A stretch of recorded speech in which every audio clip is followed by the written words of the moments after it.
the definition of faith. You know, sometimes in my life, I wonder why people miss it. Why are we still broke, busted, and discouraged? Why are we still going through changes? He said, Pastor, they don't understand the definition. So the definition of faith is being able to take faith is a substance of something you can't see, something you can't feel, and it's the Word of God.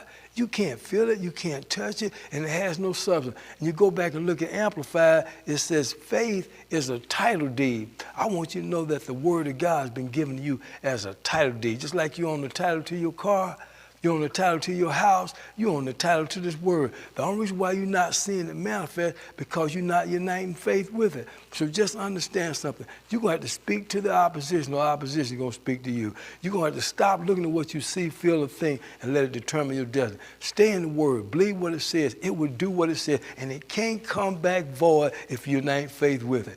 Boy, I know I said a whole lot. Let me slow it down just a little bit, because sometimes I get so excited about what God is doing. He said, Pastor, I want you to break it down a little bit deeper for them.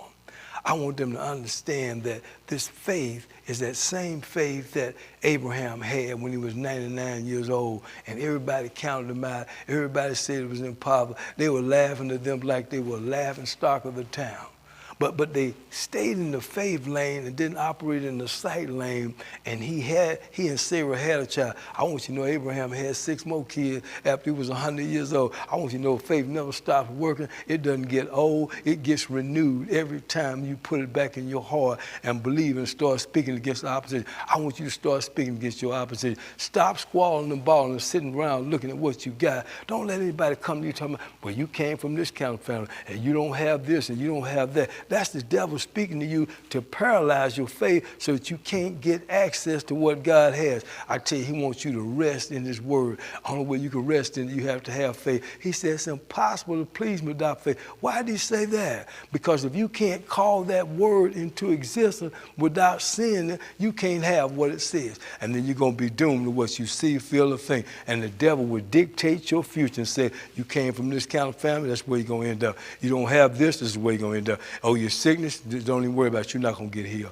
If you just would believe what that word said, he said, I came that you have life and have it more abundantly. I came that you would prosper in all things, be in perfect health, even as your soul prosper. Don't get prosperity twisted. It means spiritually, mentally, physically, socially, and financially. It covers all aspects. It's not just a money thing.